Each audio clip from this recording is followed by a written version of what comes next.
All right, I am with a man that I used to work with a long time ago, but obviously, you went on to have an illustrious career, Simpiwe, the chain reaction, La Castile. Simpiwe, let's hear the news today, because obviously you've been around announcing your retirement, but I wanted to ask you what led you to the decision?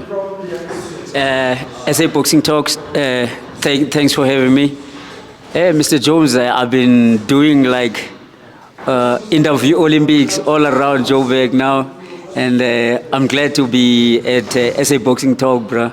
I think there's so many ways around this, Hayden.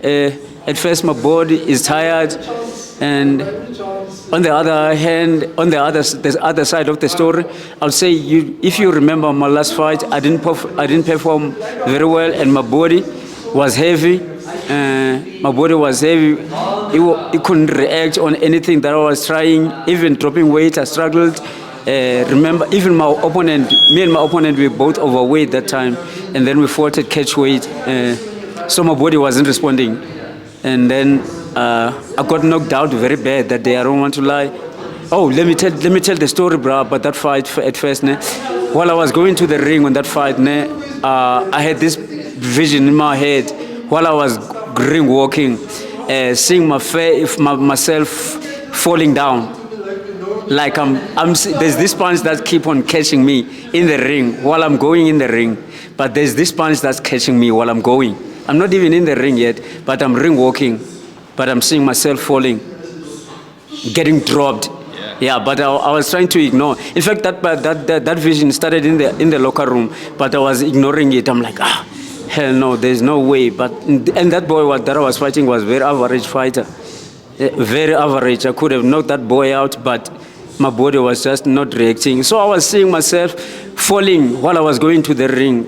There's this picture that keeps on flashing on my face while I'm walking. There's this picture that keeps on flashing on my face while I'm walking, but I ignored it. I'm like, there's no way I'm gonna do what I have to do. I'm gonna defend myself, but my body, I know my body was flat. I was flat, but I think that's also one of the things that led to retirement. Even though, yes, my body is tired and not going to the gym is also a factor, but also my fight might have resulted to that. I don't know. Yeah. I mean, look, if we focus on the end of your career, I think it's a bit unfair to judge you on that last fight, particularly when you've had so many great battles in the boxing ring over your career, and you had it tough in the beginning of your career. You overcame mountains, and you managed to become SA champion. You managed to become the IBO world champion. Let's talk a little bit more about the journey. Coming from Mthatha, where you come from. How was that journey coming through? Thanks again, Mr. Jones. Hey, I don't want to lie. I had a good journey. I consider all my fights big fights because, bro, when you look at it, all my fights were men fights. It's either I'm defending or I'm challenging. Big stages, all big stages. Well, especially when I started the journey of becoming an SHM, I was main bouting in Butterworth, what you call it? Butterworth is Butterworth town. It's in Eastern Cape. One of the big towns in Eastern Cape is called Butterworth. So I was main bouting there. So I was fighting 6 rounds, fighting a guy called Oscar Konkco that I happened to fight again as defending my SA champ against. So SA title against. I was fighting there 6 rounds, main bouting, and then I won the fight. And then from there, I went to fight for SA title fight. It was also a main event. And then I went again. And then after that, I was main bouting the whole time. In Mthatha. No one has ever staged. That time, no one has ever staged an SA title fight in Mthatha. So I was staging SA title fights in Mthatha. And then I went out there. I went out to launch the Rumble Africa promotion. I was a main bout there. I went out to honor Mr. MZ in East London. I was main bout there. And then I came here and fight Heki Butler. Heki that time was the Emperor's Palace kid, #1 in the world. I came here, fought him here at Emperor's. And then I went to I went to fight in Thailand. That was a big fight. But you see, bro, these are big fights. And then I came back. I fought under Casper Nyovest, celebrity fight.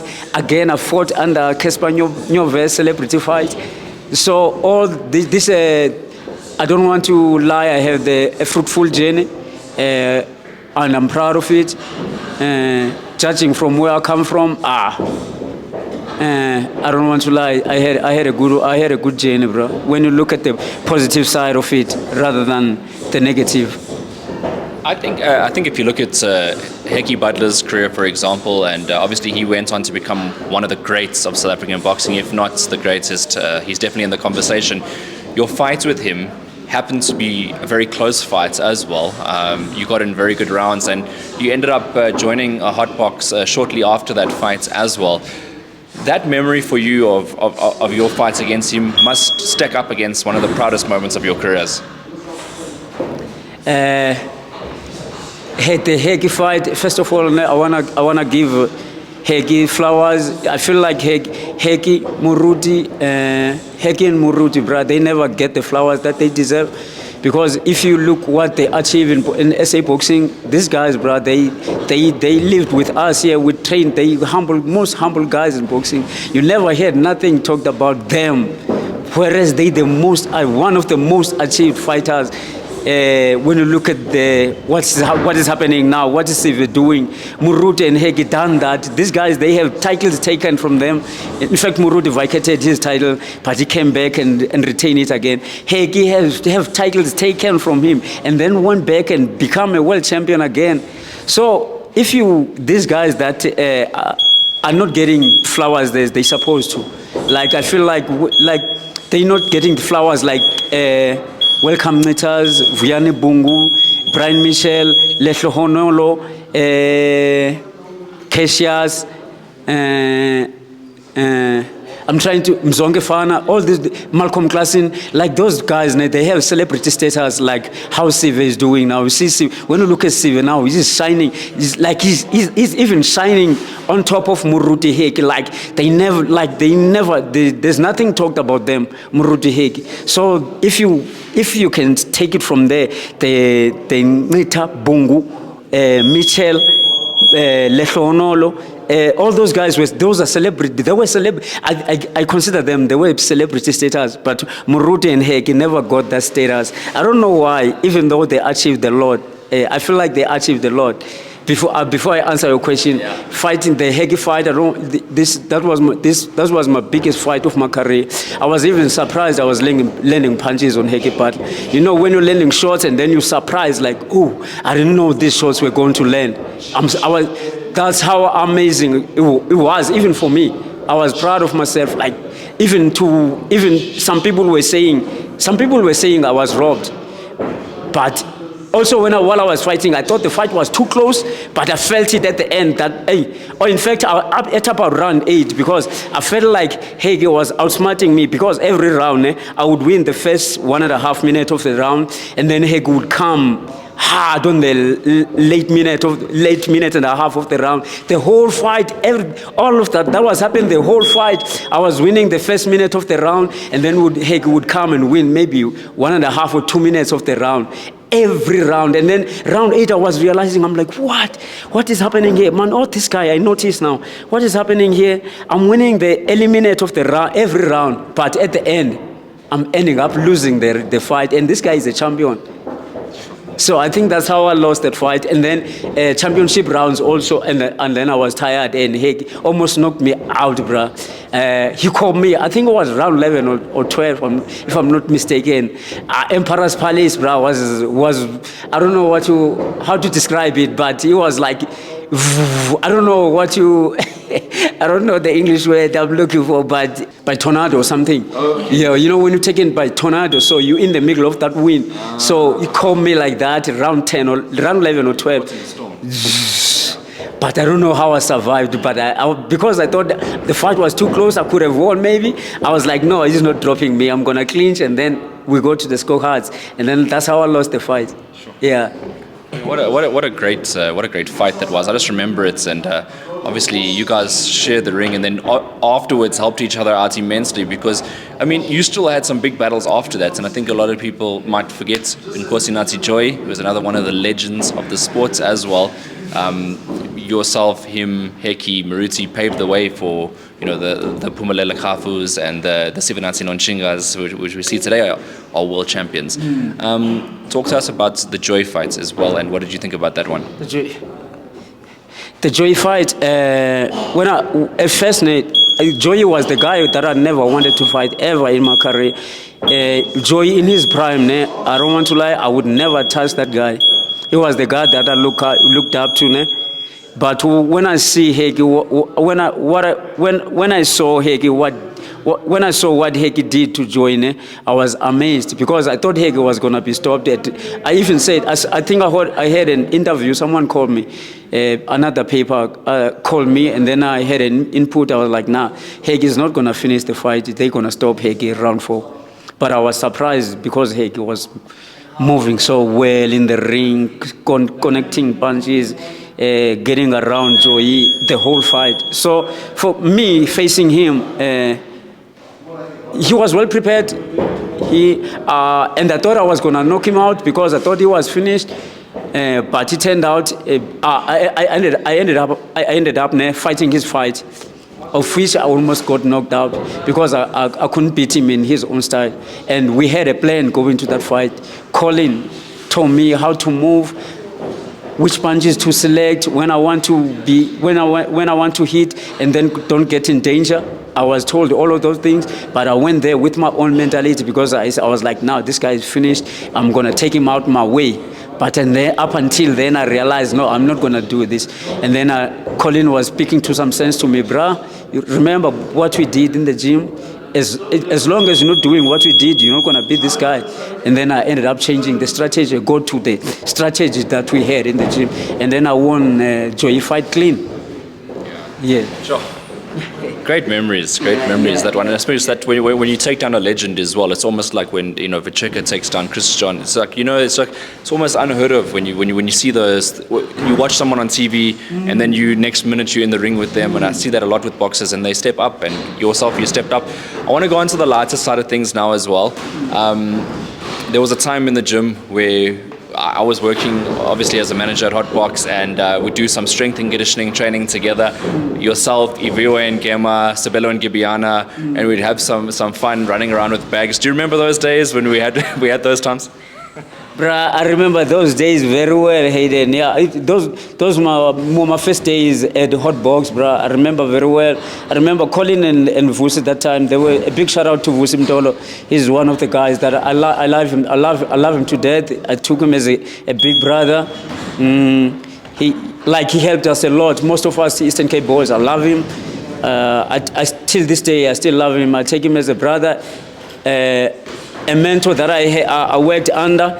He did a lot of work on me. So Hayden, going to those days that I first came at Hotbox, bruh. Hey, those were amazing times, bruh. I was never in an environment like Hotbox back then.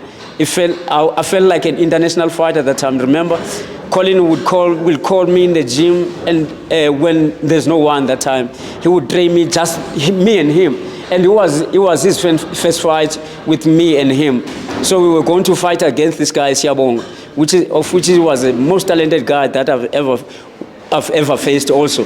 So Colin took this fight close to his height. And while we were preparing, he used to call me at the gym.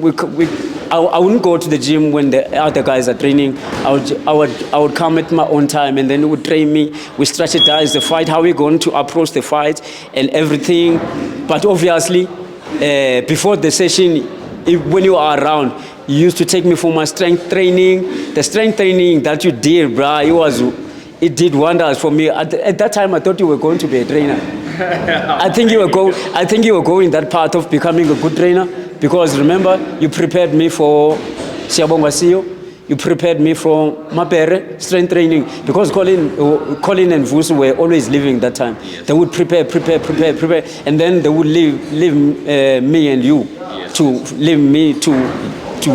you to work together. So you would condition me. Sometimes would help, and then Springan would come in and do pad work, of which also I appreciate him.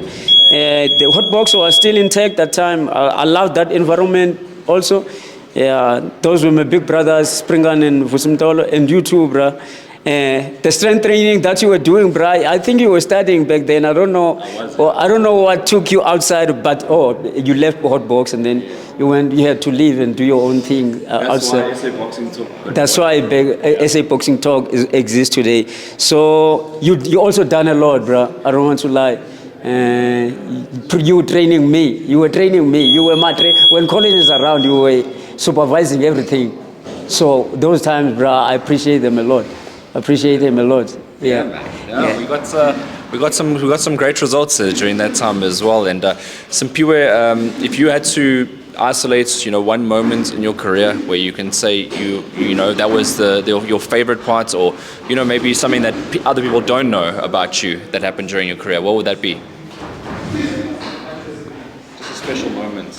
A special moment that I went to. Hey, Hayden, I don't know, maybe I'm appreciative a lot or too much, because for me, every moment that I had in boxing, it's amazing. Remember, bro, I started, when I started, it was baby champs of Braloism, a big shout out to him also, that idea of him. Yeah, some of us were never even going to start boxing, but that opportunity that he availed, we all wanted to be in there, because we were seeing youngsters like us, like same as us, our own age group, everything. So we wanted to compete there. So those baby champs, most of the guys, they came out to be champions from those baby champs program. And then I had a good developing promoters in Eastern Cape. There was a guy from Butterworth, he happened to be doing most development tournaments in Eastern Cape. It wasn't just only him. There was most of them, like Olane Jamani. There were so many developing promoters at that time, Hayden, of which now I don't think, are they there, but they're not promoting because they're not getting funding. I don't know why. Pramzi used to fight for those guys to get funding, but now they're not getting funding as they used to. And then they used to groom us in those developing tournaments. So every moment from there, I appreciate all of them, because that's where I became an SA champion, and then I became a world champion, and then became an international fighter, because since I became a IBO world champion, I became an international fighter up until I stopped fighting. Yeah. Right. So all these moments, I appreciate all of them, bruh. All of them. As I said to you, in fact, as I explained to you, that all my fights were big fights, because I was main bouting 6 round in Butterworth. The 6th round I was a main bout. And then main bout, that was 2011 or 12, if I'm not mistaken. And then I went to fight for SA title fight in East London, Orient Theatre. Orient Theatre is one of the biggest stages in South Africa. I think it's the biggest stage in South Africa, because I want to compare it with Golden Glove. But I think for me, Golden Glove is world stage. Golden Glove. There's no promotion that is professional, is more professional than Golden Glove. If they're gonna weigh 11, they weigh 11. The boxers are in good hotels. They're eating right food at the right time. The doctors are there same time. When the boxers are there to weigh, they weigh in, get the food here. Everything. If you're going to fight like the boxers that are fighting next weekend or that weekend now, they already, I think Kuse is fighting, for example, Kuse is fighting the other week, but he's already here. And maybe Golden Glove is paying for that. That's the most professional promotion we have here. Most professional, international. I've never seen boxers, the way boxers are treated, bruh, a Golden Glove, you will never see it in other promotion here in South Africa. Never. You get to fly. They fly you for conference. You come here, do conference. They fly you back. They give, from the airport, they give you money for taxi, whatever, to go home. And then they give you money for taxi to go to the airport. And then they fly you. So there's no other promotion that's more international or professional than Golden Glove. But even Mecca is the biggest stage of boxing in South Africa. If you've never been there, you've never experienced nothing in boxing. I had big experience there, bro. I was fighting Mabere there. One of the that guy is a crowd puller. Yeah, Mabere, and I was fighting 24. May his soul rest in peace. One of the most talented guys that I've ever faced. 24. That boy, I never touched him first round. When I fought him, I couldn't touch him first round. Couldn't touch him second round, and I was so stressed. I'm like, oh, this boy is too quick for me. And I thought he was. And then in the corner, my trainer was mad at me. He was mad at me because that boy was too quick for me. In fact, I don't think he was mad. I think he was stressing because that boy, I've never seen speed like that in my life. He was like, it was like I was facing Floyd. Lightning speed. But I had to use my experience to lower his speed down, and then ended up taking him down. Experience helped me in that fight because in the words of my coach and my trainer at that time, he told me, but you're not gonna hear me, Hayden. He told me, Simpiwe uba ukhamisile sizoyishiya apha le bhanti, please ingase ubethe le ntwana. That's what he said. He said, hey, English is not my language, Hayden, but so now I'm going to struggle to put it in English. But he was trying to say to me, if I'm lacking, we're gonna lose the fight, and we're gonna leave it there. Because if we're gonna go the distance with the boy at that pace, we were not gonna win nothing. Up until I had to spoon down and come at him like Joe Frazier. I had to be like Joe Frazier now and move. Yes, sir. I had to go side, popping and waving, working with David, going in, sleeping both ways. Yeah, I had to look for him. I had to be change to be a hunter, a pit bull, because he was like a cat in front of me. R.I.P. 24. Yeah, great boxer, as you mentioned as well. Yeah, Simpiwe. I talk a lot, right? No, but it's it's good that you become a talker, because when we used to do interviews and stuff, it would be straight before the fight where you'd be cutting weight, not too much to say. Yeah. Now you've got a lot to say. You got you can eat and be yourself. Your personality is up there. Yeah. But let's talk about post-career, post-boxing, professional boxing. You obviously still a personal trainer. We've seen on social media that you work with clients, and you're still in the sport of boxing, which is great. You're obviously contributing to the sports. Do you have ambition of maybe coaching some of these young professionals coming up, or are you focused on what you're doing now, or what goes through your mind when you think about the sport of boxing and where your name and your legacy is going forward? It's just that when it comes to boxing, for everyone to invest their time now, it's in boxing. In these times, it's not easy, because now if we're all gonna go to boxing, whereas here in Joburg now, the only promotion that is active is only Boxing 5. And how many boxers do we have? Is the only Boxing 5 that is active, or am I lying? Most active, I'd say. Yeah, because TLB was. I'm not happy that TLB is quiet, because it's one of my favorites. So I'm not happy when they are quiet. Obviously, they're going through challenges, and there's so many promotions that are quiet.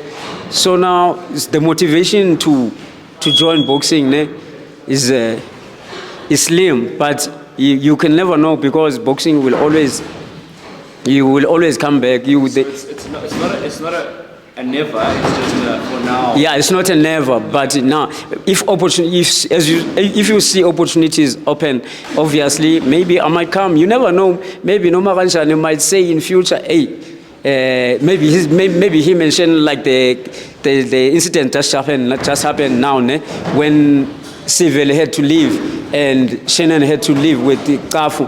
And then the gym, maybe, let's say someone was preparing and there's no one, maybe. Yeah, and maybe I would have to come in. But Colin always do that when all of them are gone. he would always call one of, like me and Hegi sometimes, when everyone left, they used to leave us together here. We lock the gym. Maybe you come and be our timekeeper, and then we moor each other here, and then we go our ways. You see. So anything can happen. Maybe Nomakajani might say one day, "Hey, we need to work out. I'm busy, and Shane is busy. Maybe whoever has been there, and then maybe I can come in. Maybe I can meet someone there. Maybe who want to box with me, and then I bring him here, and then maybe I'm involved in boxing like that. Yeah. Sure. Yeah. I want to ask you an interesting question from your point of view as well, because we mentioned the new generation and the old generation. You mentioned yourself, Heki, and Marutsi, right? Yeah. And then you got Sipe, you got Kafu now. Yeah. If all five of you were in the same generation and you guys were all in around the same weight division, do you think it would have been competitive sparring in the gym for all of you? Or even fights? Yeah, it would have been interesting, but it's just that it would have been interesting, very interesting that time, because hey, even without them, we still had competition. We still have a competition of sparring, because we had DJ. DJ wanted to spar everyone, bro. DJ used to want to spar everyone, even Rhino. That boy would come in early in the gym, spar everyone. Don't want to leave. Come in early. The last man to leave. It would have been interesting in fact to see those guys in one gym. I had the experience of watching these guys growing up in front of me. The growing up of DJ Brown, that boy grew. The way he grew up, I've never seen the work ethic that boy had. Him lights out. Those lights out. Lights out, stand out for me. Lights out and DJ, when they are growing, I've never seen the work ethic that they have. If Warren was a worker too, because you always leave him in the gym. Yeah, always, I know even though he was always late, but he will always be the last man to leave. Yeah, he was always a shout out to us. Yeah, big shout out, brah. These guys. I'm answering something else now, Hayden. I just wanna give shout out to these boys that grew up in front of me. They grown up so well to become world champions. DJ, lights out. When he started, that boy grew up, and then he became a different fighter in front of me. And when I saw him, he was going to fight Vekega, and then I saw Vekega, and Vekega was I knew Vekega was taking the boy light, but he didn't know what was coming. I knew he was going to be surprised, because he didn't know lights out. Lights out boxing is different. That's why I lost money when he was fighting for IBO, because I thought no one can beat lights out. That boy, he still owe me money. Yeah, he still owe me money. He was fighting for IBO, I don't know where, and then I bet. Yeah, in England, yeah. And then I bet on him. It was my first time betting. And then he lost. It was a close fight, though. It was a close fight, but if the fight is close, obviously, away you're going to lose. That boy owe me money. Yeah, that boy owe me money. Yeah, I love lights out, bro. I've never seen someone who works out like Lerato. And Murutu and Heg are different from every one of the guys that you can mention in this gym. Murutu and Heg is almost like similar guys. They're very professional. These guys, I think they don't do training here. I think they do training maybe outside of here. They come here to do pad work and do leg sparring and then get out. They were very professional. I've never seen guys like that. Even Hegi, you never see him way in the gym here. Even Murut, I've never seen getting on the scale. Whereas me, bro, first thing, when I get in the gym, I get on the scale. And then every time when I get out, I get on the scale, and then I get out. Murut, Hegi never get on the scale. They come here. I don't know when they run, bro. Maybe they run in the morning or at night. But and then I happen to spend a little bit of time with Hegi on his last couple of fights at under uppercut promotion. I've never seen something so professional like that, bro. I was struggling with weight. That guy was chilling, bro. He told me what to do, and I was over with 80 grams or something. He just told me what to do. Now do this, Konks, do this. And then he had a scale in his room. but he was already in weight. He had a scale. I didn't have my own scale. I was already looking for BSA officials to check the scale, but he has his own scale. Tell him, bro, come check the scale in my room. I check the scale. I'm like, yes, this guy is so professional. He's in the room. He's not doing nothing. And me outside now at night, I knowing that it's way in tomorrow. I have to be walking around the complex because I'm still overweight. This guy is so professional, bro. Actually, you remind me of something really funny. I remember when we went down to Mthatha and you had the fight there against, I think it was Joey Konkco. Yeah. And we ended up doing a weigh-in at a place that had and there was a bowling green outside there, a little cricket field, I think it was. Yeah. And we had to walk off. We ended up walking around that field about 10 times to walk off the weights. Yeah. That was the greatest moment, but was it the first time going to fight in Mthatha? For me, it was the first time. It was the first time I was going to fight in Mthatha, bro. Shit, I ended up getting on the scale without underwears, and I hated that. Yeah.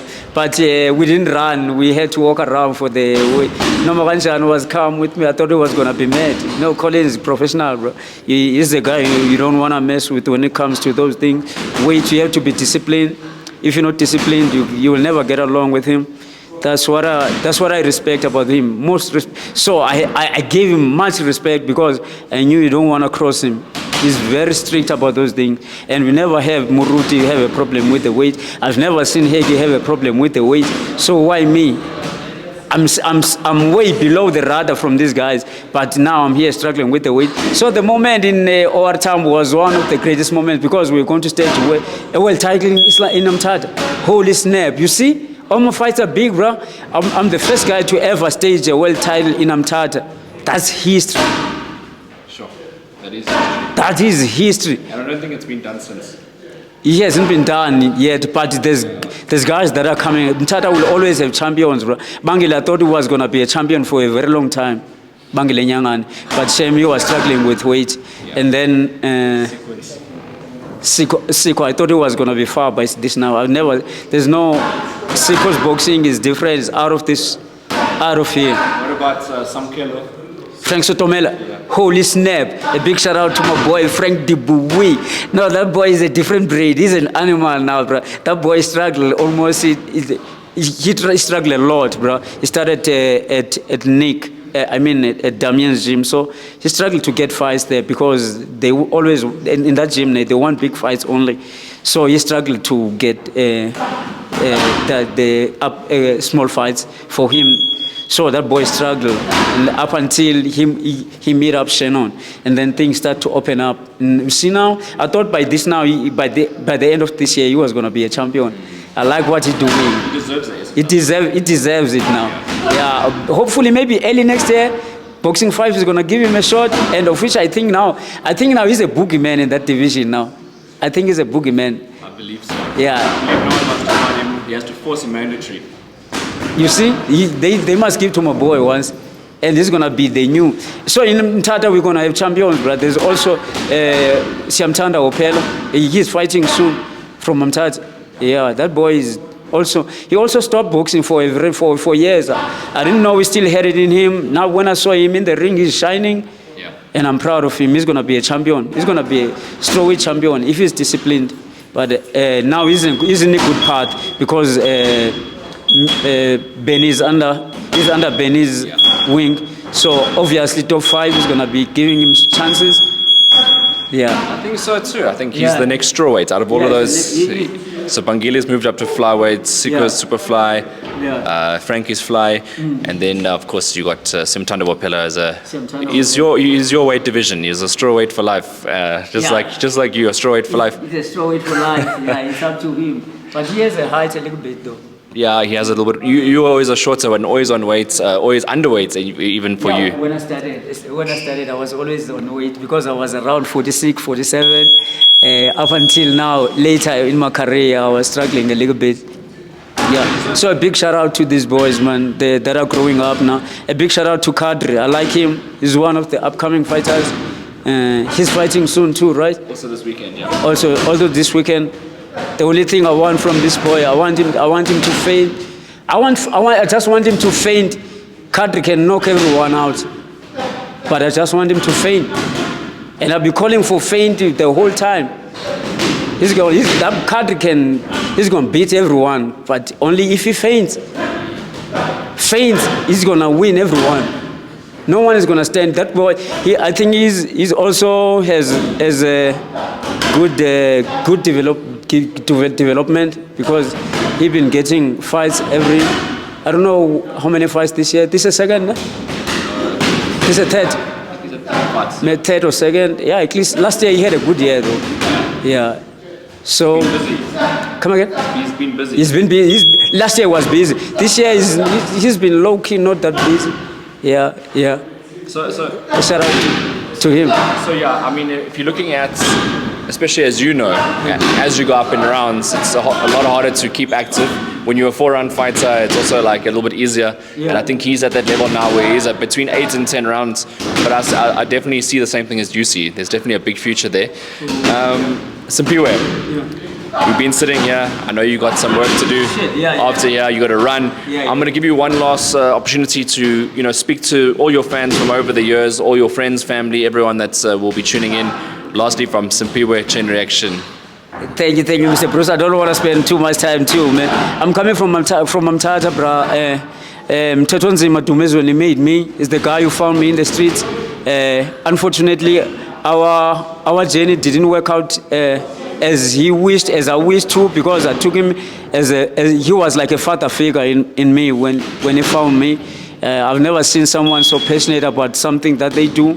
He had big dreams for all of us. There were so many of us youngsters. There were so many youngsters that were even better than me.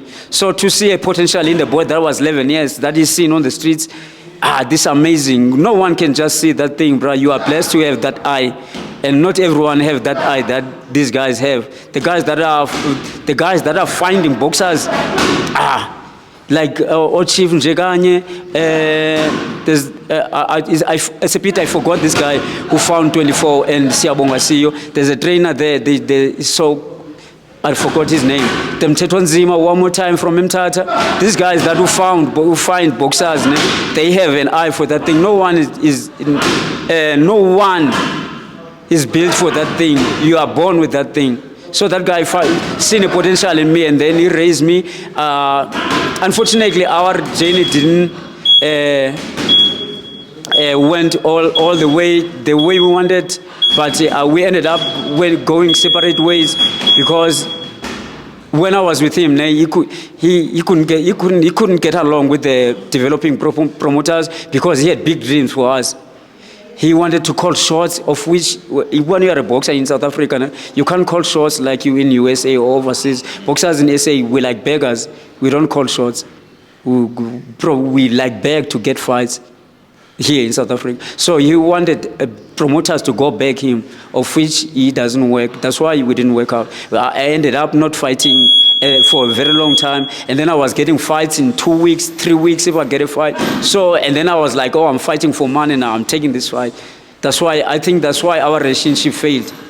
And then I went one more time. It was the guy who believed in me, that I met in the way. He believed in me, and then we had a relationship that worked. He worked with everyone, and then that worked to my advantage, of which that's what I wanted from my previous trainer. But he didn't have what One More Time had. Also, One More Time, I wish One More Time has a little bit of mentality of the guy that will find me. But One More Time didn't have that mentality of Mtetonzi. He had his mentality, of which resulted to us also dissolving our relationship. And then I ended up coming to Colin. Colin is the guy who took me to the next level. I became an international fighter. I think everything happens for a reason in life, because these guys groom me, and then Colin took it from there, and then I became a different fighter. If you notice me, my fight before Siyabonga Siyo and my fight when I fought Siyo, I was totally different. When I fought Siyo, it was like I wasn't fighting with my hands. I was fighting with Colin's hands, because the way I was fighting, Siyo expected another Simpiwe, and Siyo was going to beat me. I came like the Simpiwe that he knew and he prepared for. But I came a different Simpiwe that day. That I was boxing behind the jab, but I wasn't gonna lead from a counter punch. I was taught that he from hot box, from a counter puncher like that, you don't lead. Too smart, too quick. I was not gonna lead, and then and he waited in the holster the whole night, but I would beat him when he's not expecting. You see, those are the things that I learned. Of which, coming back now, Bram, I'm praising my hometown now. Mr. Soto wanted someone like that in my career. When he wanted to work, when he was working with One More Time, I remember him wanted to call Bralois to come and work with us, but it didn't materialize because One More Time didn't want no one from the outside. He just wanted to be his own. He didn't want no one from outside. You know, remember there's they say two brains better than one, but One More Time didn't want that. Obviously, Mr. Soto was seeing a loophole there, something, but One More Time didn't want nothing, of which I've seen it too, but One More Time didn't want it. Okay, I respected that. I stayed with him anyway, of which I told him, One More Time, I'm not leaving you. I'm going to stay with you. Up until I saw opportunity now, I'm like, okay, now it's time to, even though I said I'm not going to leave, but now opportunity says I must leave. And then I left. Come to Joburg. Colin took me to the next level. I became a different fight. If you see me fighting CEO, the Simpiwe that fought CEO and the CEO that fought 24, those were different Simpiwes. And the Simpiwe that fought Mabere, those were different Simpiwes. So now I was fighting with someone's brains. I wasn't fighting with my brains no more. I had someone to think for me. You know how easy, how good is that for a box? In the ring, you have someone to think for you, not for yourself. They're telling you what to do. Colin is like a prophet, bro. He tells you everything that's going to happen in the fight, and you don't take it serious. And then you see it happens, you're like, holy snap. They told me this shit is going to happen.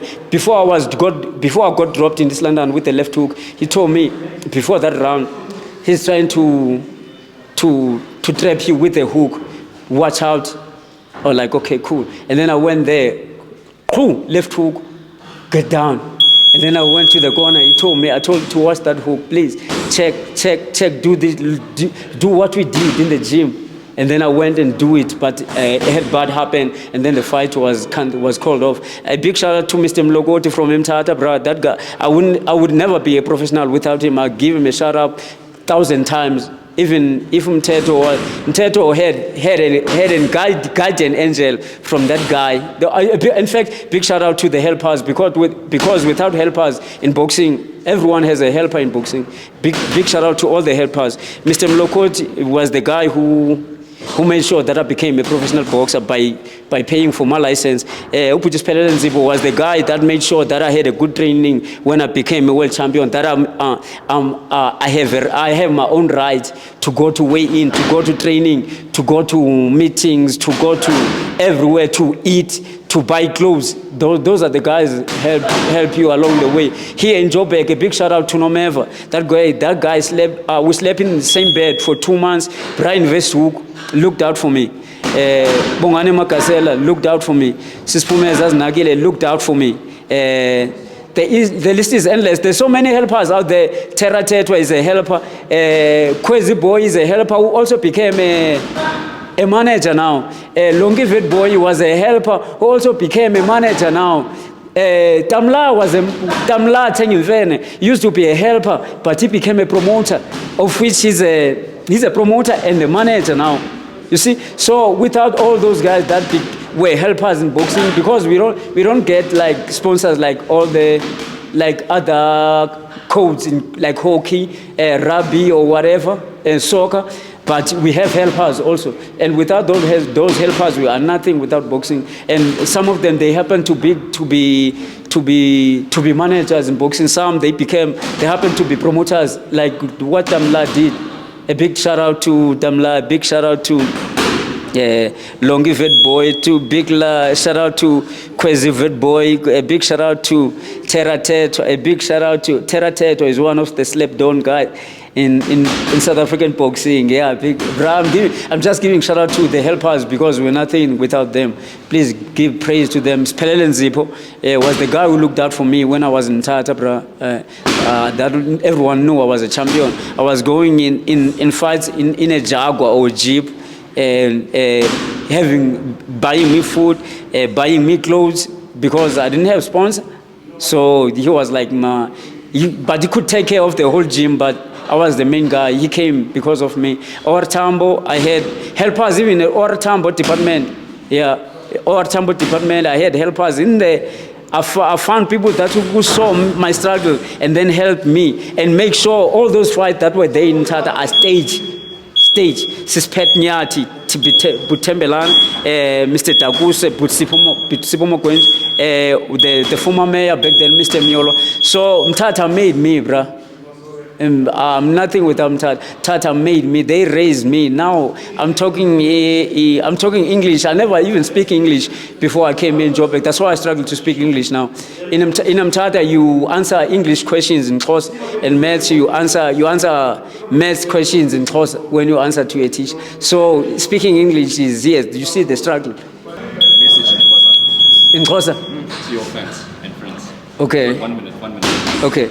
Na ndibulela kubo bonke abantu abanenzileyo bubo bonke that abantu abadlala indima ebomini bami because ndiyakwazi ngokuprovide for ifamily yami because of support yabo i-KSD bengingenandawo yohlala bra i-KSD yandinika indawo yohlala umasipala waseMthatha so ndiyabubulela ndandingenandawo yohlala I was renting a place but ke ngoku i-KSD umasipala they made sure that I have a place to stay. That's not close.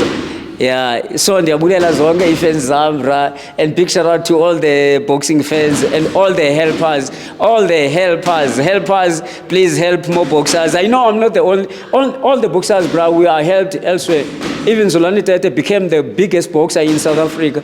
He was helped by Tamla, who became a promoter in the, you see? And even Steven Unchinga was helped, was somewhere helped by Okwezi boy, but now they became managers.